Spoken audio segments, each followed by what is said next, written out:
Kapag pinag-usapan ng tinapay, lahat tayo ay mahilig sa tinapay. Yung iba dyan, kung kumain ng pandesal, araw-araw, 10, 20, kahit tumaas ang sugar, basta makakain lang ng tinapay. Katuwiran pa natin, basta may tinapay, busog na. Mga kapatid, tinapay din ang kanina pa natin naririnig sa mga pagbasa. Sa unang pagbasa, narinig natin, pinadala ng Diyos ang tinapay mula sa langit, ang pagkain na nagpaparamdam sa mga tao, sa mga Israelita ng kanyang pagmamahal. Ang tinapay mula sa langit na nagparanas sa kanila, na hindi sila pinabayaan at pinababayaan ng Diyos. Sa Ebanghelyo, ang sabi ng ating Panginoong Kristo, "Ako ang pagkaing nagbibigay buhay." Siya ang tinapay ng buhay ng bawat isang Kristiyano.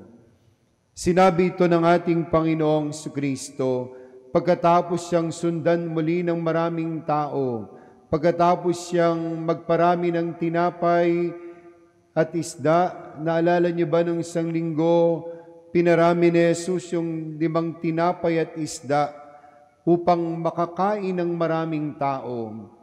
Tinapay ang ginamit ni Jesus upang hindi sila busugin lamang sa tiyan o hindi lamang basta itawid ang kanilang pagkagutom, kundi para ipadama sa kanila ang malasakit ng Diyos. Kaya nga yung mga tao, ang sabi ng ating Panginoong Kristo sa Ebanghelyo, "Sinusundan niyo ako, hindi dahil sa mga kababalaghang ginawa ko. Sumusunod kayo kasi nakakain kayo, kasi nabusog kayo." Kaya ang sabi niya, ang hanapin ninyo ay yung pagkaing nagbibigay ng buhay na walang hanggan. Ang hanapin ninyo ay yung pagkain na pagkinain ninyo, hindi na kayo magugutom, hindi na kayo mauuhaw. Anong tinapay yon?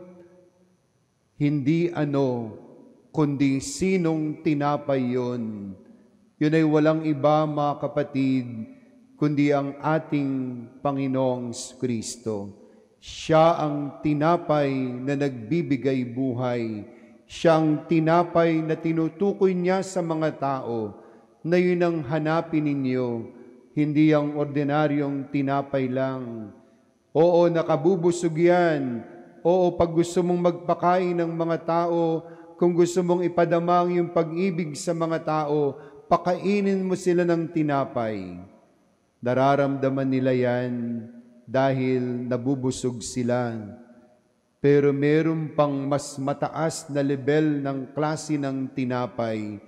At yun ay walang iba, mga kapatid, kundi ang ating Panginoong Kristo. Kaya nga hindi ba noong unang Huwebes Santo, tinatag ni Jesus ang banal na Eucharistia. Tinatag ni Jesus itong banal na misa na ating pinagdiriwang at pinagsasaluhan linggo-linggo o araw-araw sa iba. Mga kapatid, sa banal na misa, ang ating tinatanggap ay si Kristo, ang tinapay na nagbibigay ng buhay na walang hanggan. Sa banal na misa, iniaalay natin ang tinapay na walang libadura. Iniaalay natin ang alak mula sa ubas. At yung ordinaryong tinapay at alak ay nagiging katawan at dugo ng ating Panginoong Kristo. Ang sabi ng panalangin, Ama naming makapangyarihan, sa kapangyarihan ng banal na Espiritu, gawin mong katawan at dugo ng iyong anak ang mga handog na ito. Kaya mga kapatid, maliwanag, ang banal na Espiritu ang nagpapabanal sa tinapay at alak. Ang banal na Espiritu ang nagpapabago ng substansya ng tinapay at alak na ating pinagsasaluhan. Nagiging katawan ni Kristo yung tinapay na walang libadura dahil sa Espiritu Santo, hindi dahil sa mga pari, hindi dahil sa amin o hindi dahil sa inyo. Lahat tayo, mga kapatid, umamin man tayo sa hindi tayo karapat-dapat sa banal na pagdiriwang ng banal na misa. Kaya nga sinasabi natin, hindi ba bago mag-communion, Panginoon, hindi ako karapat-dapat magpatuloy sa iyo, ngunit sa isang salita mo lamang ay gagaling na ako. Yung mga salitang iyon ay pag-amin natin na hindi tayo karapat-dapat. Kaya wala miski isa po sa atin ang dapat magyabang.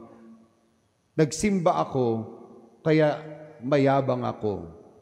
Wala miski isa sa atin ang pwedeng magsabing ako ang dahilan kung bakit nagiging katawan at dugo ni Kristo ang nasa ang tinapay at alak. Napakalaking pagkakamali at pagkakasala ang magyabang sa hapag ng Diyos. Hindi tayo karapat-dapat. Amen?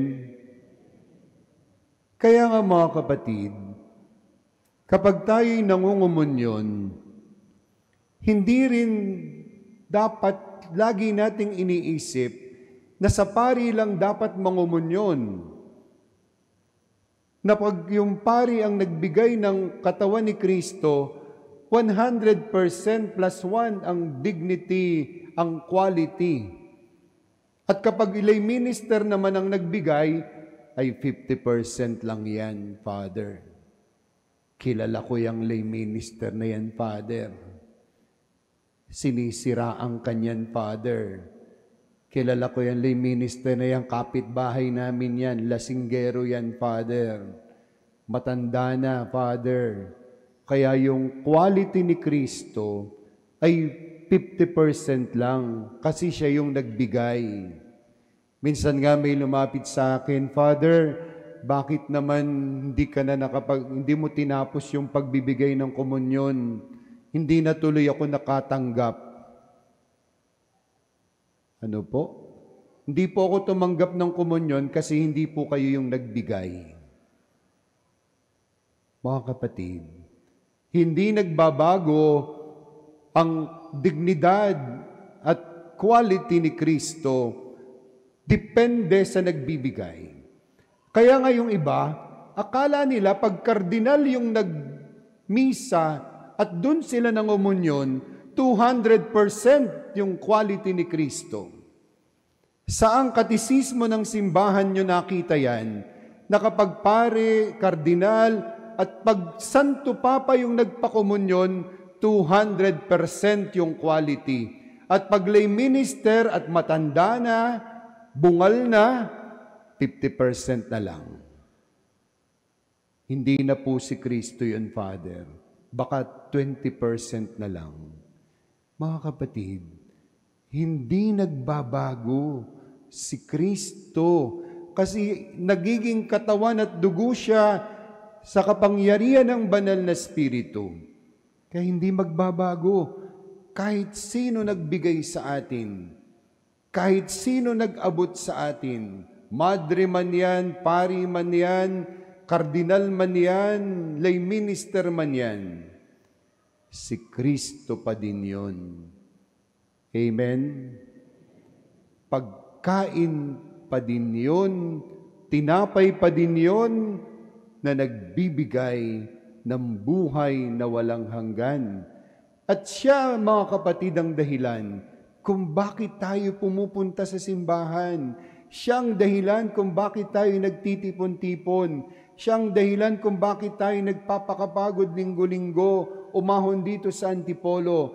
Si Kristo ang tinapay ng buhay na walang hanggan. Ang pagkain ng ating katawan at kaluluwa. Kaya huwag tayo masyadong paapekto sa mga nagbibigay, sa mga nakikita natin sa misa. Minsan ayaw na natin magsimba. Nakakatamad, Father, mainit, masikip, traffic. Huwag tayong paapekto. Ilaban natin ang ating kaluluwa. Ilaban natin, mga kapatid, ang ating buhay spiritual.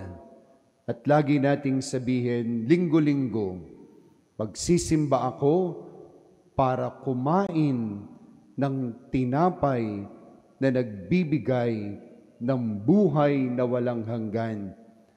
Si Kristo ang mapagmahal na Diyos.